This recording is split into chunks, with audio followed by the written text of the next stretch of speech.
Alright, this is for e4, e5 lovers and those who find the Ruy Lopez or the Spanish opening to be very difficult to fight against. So I want to suggest a very simple counter gambit that you can use against the Ruy Lopez, which is characterized by the following moves: e4, e5, knight f3, knight c6, and then white plays bishop b5. Normally black players play pawn to s6 or knight to f6 in this position. On the other hand, white has this annoying move pawn to d4, which aims at destroying black's center. And so this is the major problem to do with the Ruy Lopez, and it's not that easy to crack down if you're playing black pieces. So the move that I recommend in this position, instead of going s6 or knight to f6, is pawn to f5, which has a new name, by the way, called the Schliemann defense, but formerly known as the Jaenisch Gambit. So we are going to look at 4 common lines, beginning with e takes f5, then followed by bishop takes c6, then pawn to d3, and finally knight to c3, which is the top played move in the Masters database, like what people play in real tournaments. So the whole purpose of pawn to f5, by the way, is to simply take on e4 given a chance. But at times you are going to see most of your opponents taking this pawn, after which I recommend you just go pawn to e4, attacking this knight. Now seeing this, white may either play queen a2 or simply take your knight on c6. So let's start with queen e2. This is what I like doing, pinning the pawn to the king. Well, after this, I suggest you go queen e7. Why? Because you're simply unpinning your pawn in a defensive way. So you want to meet your opponent's queen with your queen, not your knight or another pawn. There is no any better square where that knight can go to, right? If knight g1, just know that this is a sheer waste of time and you're likely to win the game very fast. Beginning with the move knight d4, double attacking the queen and the bishop. If something like queen c4 or whatever, yes, taking the light squared bishop is okay, but speaking of strategies, what strong players do is creating more chances to attack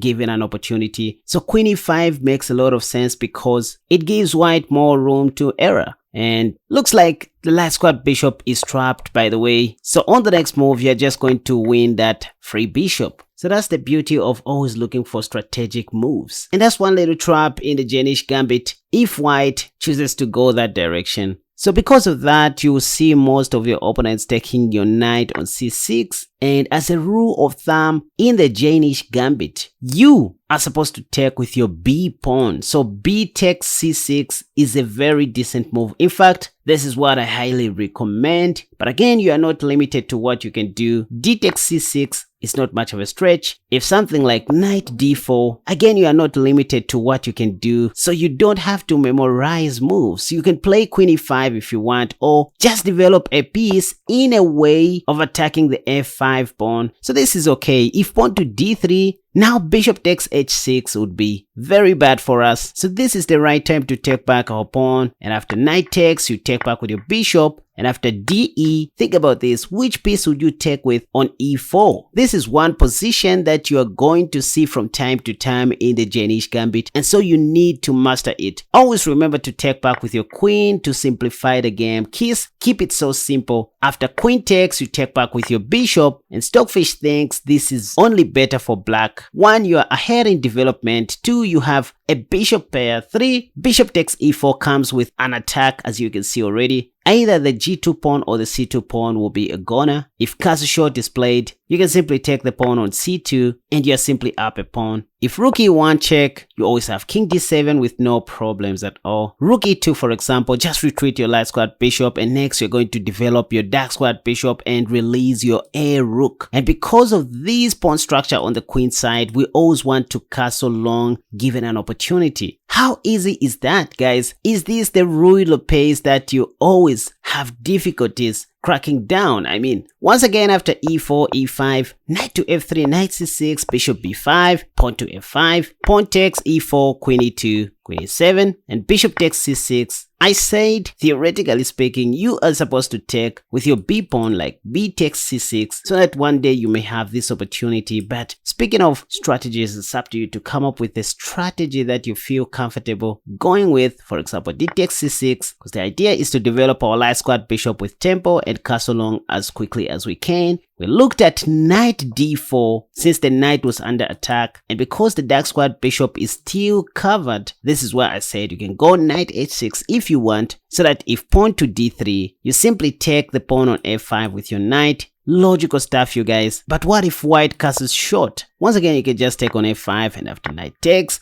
you take with your bishop. Next, you want to castle long, right? For example, after knight c3, now you easily castle long, and look at all those beautiful lines. You're going to play queen e5, bishop c5, maybe rook e8 to add more support to your e4 pawn and start expanding on the king side as highlighted. That's the easiest way to play the Jaenisch Gambit, you guys. Right. Back to the typical Ruy Lopez opening position where white plays bishop b5, expecting you to go s6 or knight to f6. Once again, just go pawn to f5. By the way, this reminds me of the game that was played in 2019 in St. Louis between Fabiano Caruana and Magnus Carlsen. Magnus Carlsen had black pieces and he played this same defense against Fabiano Caruana, and guess what, guys? He lost. Okay, now I know what you think. He did not lose because of the opening. Chess is 99% tactics, you guys.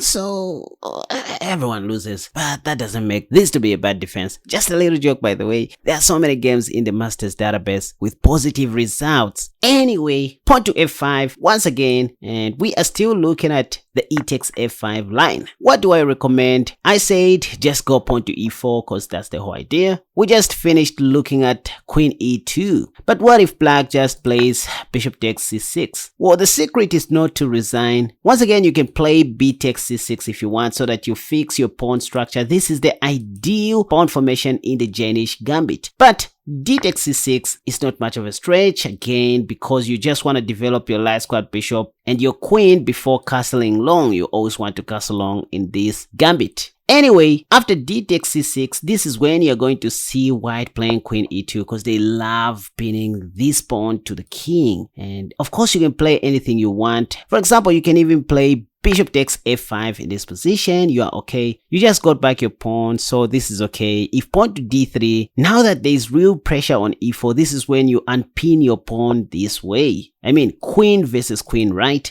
If pawn takes, here comes the same question I asked you. Which piece would you take back with on e4? Is it the bishop or the queen? Taking with the bishop is okay, but you're just going to help white gain more initiative and start developing his other minor pieces. Your attack will be very slow, so just go for the kill, simplify the game this way. Again, your bishop comes with this deadly attack. For example, if they castle short, instead of playing bishop takes c2, which is okay by the way, I propose you take the knight and mess up white's pawn structure on the king side, so that on the next move you can just castle long. Why? The problem with bishop takes c2 in this specific position, if you exercise some patience, is that you will give white more initiative and enough time to develop his other pieces. This is from a tactical point of view, guys. For example, white may play rook e1 check, and if you play bishop e7, for example, or whatever, they'll play bishop g5. See, now white is developing his pieces based on your weaknesses, slowing down your development. You will have to play something like knight to f6, and then they play knight a3. So you can't even take their knight because your bishop is pinned to the king. They are developing all these pieces with tempo. You can play bishop g6, but I mean, white has so many things to do. So at an expense of bishop takes c2, you gave white more time to develop these pieces. And so this is why you guys have to pay attention when you're playing such openings. Pay attention to tactics and just do the right thing. What am I saying? Let's go back a few moves. So after simplifying the game this way, threatening to take on c2 or on f3, after white castles short, you don't take the pawn on c2 because you're going to help white develop his other pieces. Not just in this position, you need to evaluate the position. So just go ahead and take the knight, you mess up white's pawn structure and then castle long. Life is good. Right. Enough of the e takes f5 line. Now we move on to another line, the bishop takes c6 line. Right, so back to our Jaenisch Gambit initial position where we play pawn to f5 on move 3. We just finished looking at what to do against e takes f5. Once again, you just push pawn to e4 and chess will begin playing itself. So instead of e takes f5, what if black plays bishop takes c6 right away? Well, once again, you are always at liberty of taking back with your b pawn. That's the typical line in the Jaenisch Gambit, because next you want to play pawn to d5 and then fix your pawn structure like this, indirectly developing your light squared bishop as well. But if you like castling long like me, just go with d takes c6, giving white another puzzle. Knight takes e5 is the top played move here, but almost in every Ruy Lopez position, whenever knight takes e5 happens, the move that we always think of is queen d4, because that attacks the pawn on e4 and the knight on e5. Nothing strange about this move. There's this little trap that you need to know in this line, you guys, where black plays the top played move, queen h5 check, because their knight is on e5. I mean, this is a very common combo, because white thinks you can't play pawn to g6 because your rook is going to hang somehow after knight takes g6, but they forget that after hg, your queen on d4 is indirectly protecting your rook on h8, so black can't take the rook. So they end up taking the pawn on g6 with check, desperately of course, after which you can go king d8. And so they're going to play pawn to d3, paving way for their dark squared bishop. They want to give a check, but just continue doing your thing as if you're attacking the queen, and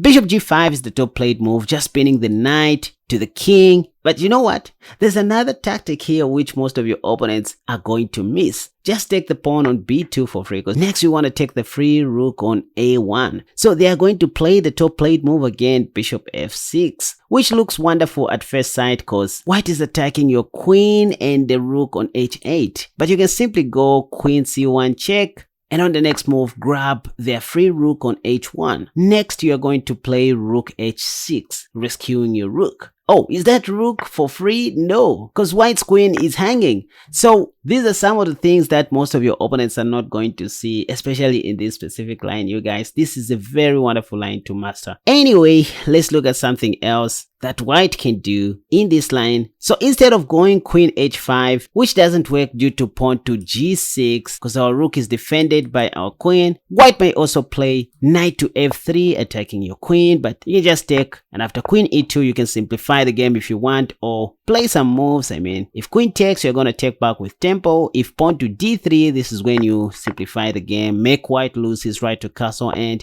castle long, you are ahead in development with no problems at all. For example, rook e1, from here you are now on your own. It's up to you to come up with a very clever strategy. Chess is all about strategies, by the way. Don't memorize. You can go rook e8 if you want, that's check. If king f1, you just simplify the game and develop your pieces that are not developed. Knight c3 may be played, you go knight to f6, what else? Bishop g5, you go rook e8 check, and just find a way to simplify the game. I mean, this is anyone's game, but Stockfish favors black because of the bishop pair and a well advanced position. By the way, if I was having this position, I would automatically blaze out pawn to f4. This is what we call strategy, you guys. Because I just want to trap this bishop in case white becomes careless. For example, let's give white a random move like pawn to h3, which looks logical. I have pawn to h6 and white's bishop is trapped. How? If bishop h4, I'll just go pawn to g5 and there's no way out for this bishop. So this is what I call strategy, you guys. This is something that is not taught but practiced. Anyway, back to the Jaenisch Gambit initial position. Once again, we're still looking at the bishop takes c6 line where we take back with the d pawn, and we just finished looking at what to do after knight takes e5. But what if white takes on f5 with his e-pawn? Just like in the e takes f5 line, you always want to go pawn to e4, given a chance, because that attacks the knight. Again, if white plays queen e2, you have just transposed back into one of the positions that we looked at in the introduction of this video. You can play queen e7 if you want, knight to f6, but if you remember, I covered the move bishop takes f5 because it looks logical. If pawn to d3, this is when you unpin your pawn this way. Remember, I said queen versus queen, that's good. If de, you take back with what? Remember this position, you take back with your queen, simplifying the position. Now see, you guys, if the position appears equal or if you are worse, Never be afraid to exchange queens.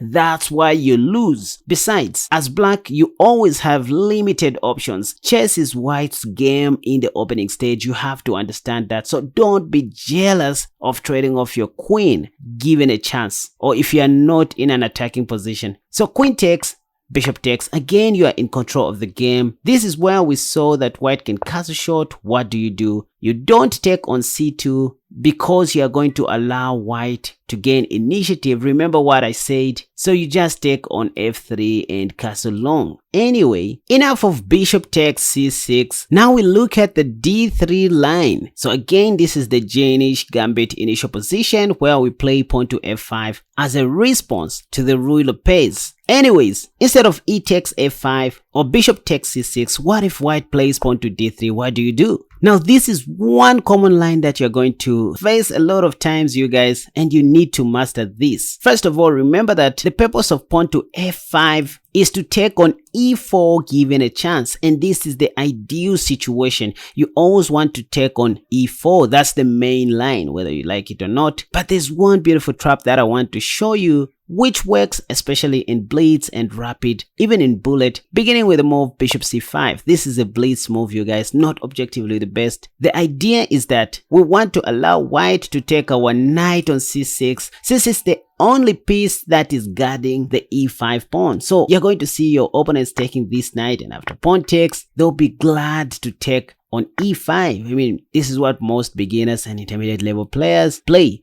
But after this, even though you can go bishop takes f2 check, and after king takes, you win back the knight like this, you can just go queen d4 immediately, threatening to mate on f2 right away. But what do we see in the Lichess database again? The top played move is queen h5 check. Look at this.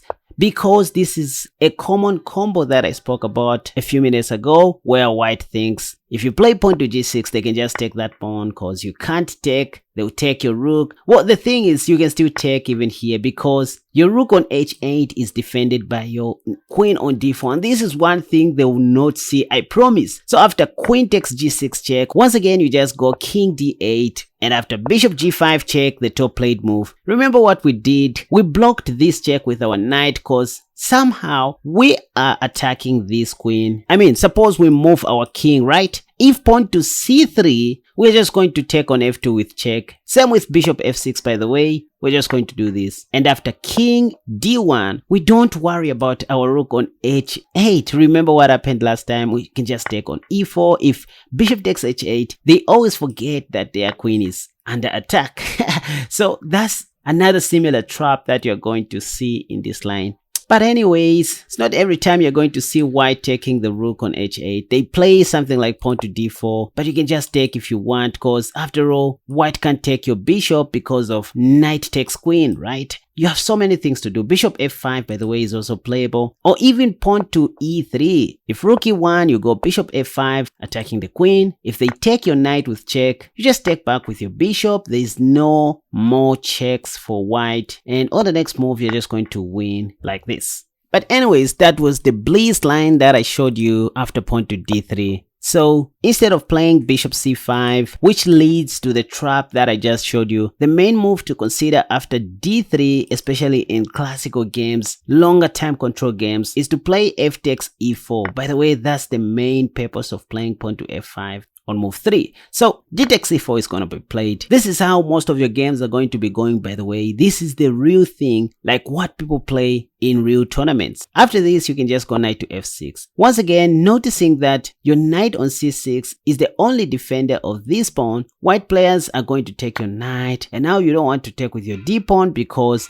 white is going to take your queen on d8 and make you lose the right to castle for nothing. So you take back with your b pawn. That's why I said b takes c6 is the main move in the Jaenisch Gambit. After knight takes e5, remember the Petrov defense concept, guys. This resembles the Petrov structure where we don't take on e4 because of queen e2 and some nasty discovery following up. So you want to play queen e7 first. This is exactly what we do in the Petrov defense. So nothing much going on in this line. Queen e7 also attacks the knight on e5. If bishop f4 or pawn to f4 is played, you always have pawn to d6. Yeah, white is gonna be up a pawn, but at an expense of quick development. By the way, you even have bishop b7, which assures you to get back your pawn on g2. So this is the line that you're going to see most of the times in the Jaenisch Gambit. Anyway, so once again, after pawn to d3 and f takes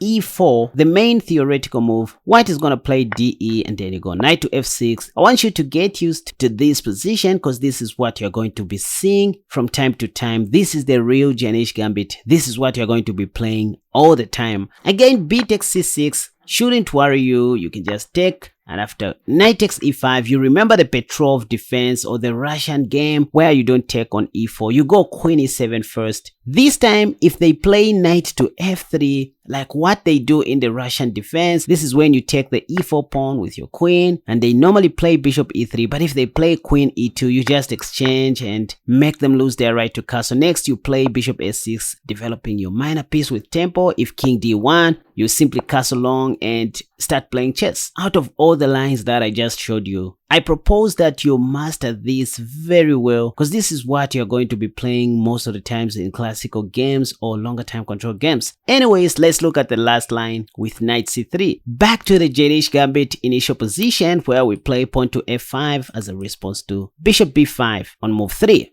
So we just finished looking at the pawn to d3 line. We also looked at e takes f5 and bishop takes c6. So what if white plays knight c3 this time? Once again, the purpose of pawn to f5, remember, is to simply take on e4 given a chance. And this is the chance that we're talking about. If knight takes e4, you simply go knight to f6. Remember this structure. This is what you're going to be playing under normal circumstances. And if knight takes, you simply take back with your queen, right? Your queen is very safe here. If castle short, the ideal place for your bishop is e7. You develop your bishop on e7 and castle short. You put your king on h8 later on. Life goes on. By the way, pawn to d5 is always on the plate in the near future after you castle short. Again, instead of playing bishop e7, which is the main theoretical line, you can also consider bishop c5, which comes with a little sneaky surprise, guys. This is full of traps. Again, not objectively the best, but watch. If bishop takes c6, the top plate move, you simply take back with your d pawn, right? And here white will think, yes, I can take the free pawn on e5 because if queen takes back,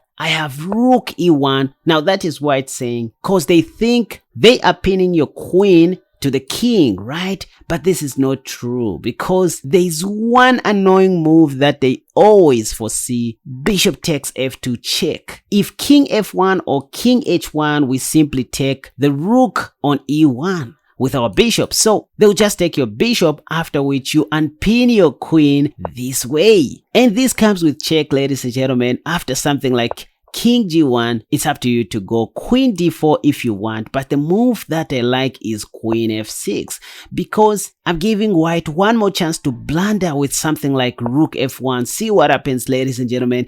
I just go queen d4 check, and after king h1, see this move, bishop g4, and even if they play rook takes f8 check, I just take back with my rook, and see how cheeky I become, you guys. If white plays rook e1, I just play rook e5. By the way, if you think I'm joking, my long-time subscribers who have seen me playing bullet chess and Bliss will tell you these are the moves that I make. It is easy for me to see these tactics very quickly because I have played these things a lot of times. So this is just a little deflection where we sacrifice our queen so that we can, mate white in that style. This is just a simple trick. If white doesn't fall for this, and let's say they go king g1, well, I can simply see queen e2 right away so that on the next move, I just pin white's queen to the king, and here white should resign. Anyway, so once again, this was just a little trap I wanted to show you in the bishop c5 line. But going back, after knight c3, f takes e4, e takes f4, knight f6, knight takes, queen takes, and castle short, instead of going bishop c5, which may lead to the trap that I just showed you,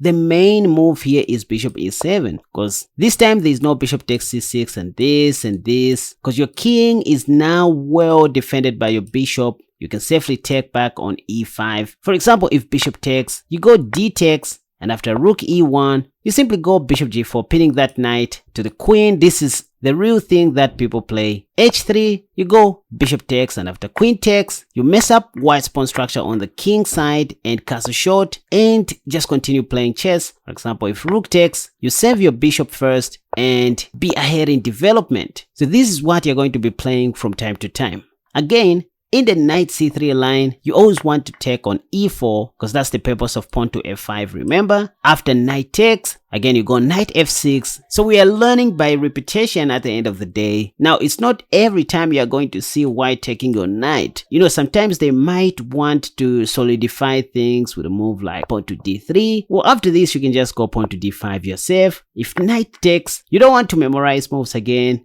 Queen takes f6 is the main line, but if you want, you can go g takes f6 because you have no weaknesses or whatsoever. There is no queen h5 check immediately. If knight h4 happens, you know they want to go queen h5 check, right? So you play bishop e6 so that you meet these with this.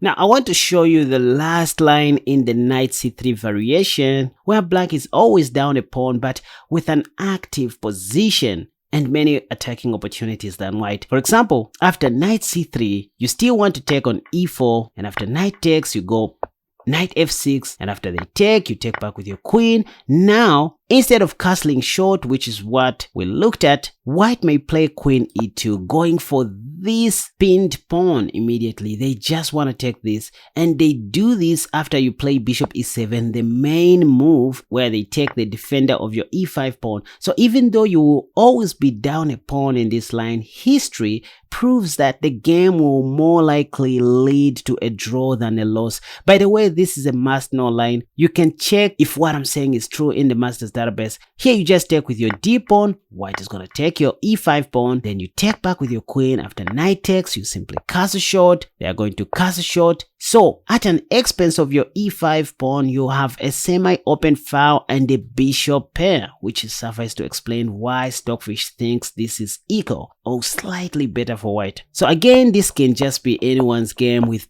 perfect play. Both parties have chances. It's not easy for white to, justify that pawn. I mean, there's a lot going on.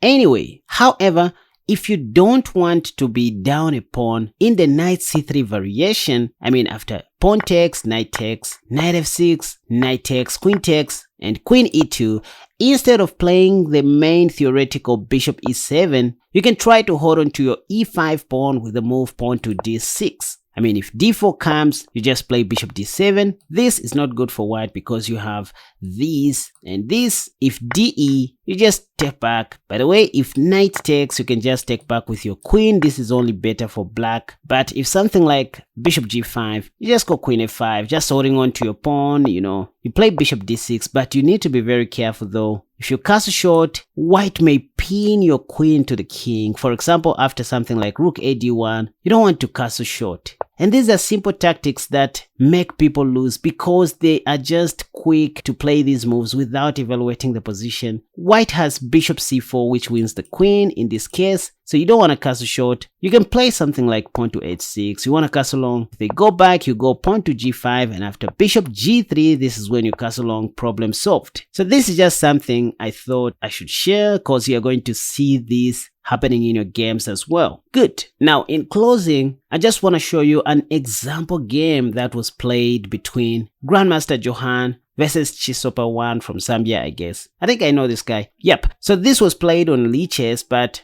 I just want to show you how the game can go. Against the Ruy Lopez, GM Johan played the Jaenisch Gambit, which I just taught you guys, with pawn to f5. And the white player, being a strong opponent as well, didn't just take, because top players don't just take for nothing. He played pawn to d3. And what did I tell you? GM Johan understands that the purpose of playing pawn to f5 is to take on e4 given a chance, and that's what he did. Then Chisopa took back. After knight to f6, white castled short. Then what did I say again? Bishop e7 is the main theoretical move, but you are not limited to what you can do in chess, which is why the Grandmaster played bishop c5 in this position in an effort to get rid of the defender of the e5 pawn. Chisopa just took on c6, and see what I told you. The GM realized that d takes c6 was only going to make him lose the right to castle after queen takes d8. That's why he took with his b pawn. So this is a real game now, guys. White took on e5, again, which is not much of a stretch. This has also been played by Magnus Carlsen versus Anand. Nakamura has played this, and even Rajabov. After knight takes e5, GM Johan played castle short, knight c3 was played, all things equal, d6. Why d6 if white can take on c6? Well, there are some tactics here, guys. If knight takes, black would have played queen e8 attacking this, and after knight d4, black would have equalized like this. I mean, even if rook e1 happens, there is no real pin that is happening here. Black would have just taken on f2 like this, and after rook takes e8, there was going to be knight takes d1. Let's say rook takes f8 check. Well, black was just going to take on f8, and there's a real problem to do with this. Even if knight takes d1 happens, there's bishop takes d4. So in most of these lines, you always remain with a bishop pair, which is ideal for the endgame. And that's why Chisopa didn't take on c6 back on move 10. So instead of taking, after pawn to d6, Chisopa just played knight d3, attacking the bishop somehow, but the GM played bishop d4, and after bishop g5 pin, queen e8 was played, knight e2 attacking the bishop, then bishop b6, cause what else? Bishop takes, rook takes, all simple stuff, knight g3, rook b8, just involving the rook into the game somehow, queen e1, bishop a6, pinning the knight to the rook, queen c3, h5, a strategic move, maybe trying to go for the attack, e5 was played, then d takes e5, some kind of a clearance sacrifice, preparing for knight e4 which was played, then rook g6. I mean, this is how your games will be going with the Jaenisch Gambit, guys. It will only take one move before your opponent blunders, and I don't know. So all these are tactical moves. Anyway, so I just wanted to show you an example of how your games will be going with the Jaenisch Gambit. And I hope you guys really enjoyed this study. If you did, consider liking this video and subscribe to my channel if you are new. And if you want to take your chess seriously, check out my courses at www.KaspaChess.com. I highly recommend that you get my Gyoko Pianissimo course if you are a beginner or an intermediate level player. And just for disclosure, the complete version of this video can be found on my Patreon page. That is for those who really want to learn this beautiful defense or gambit.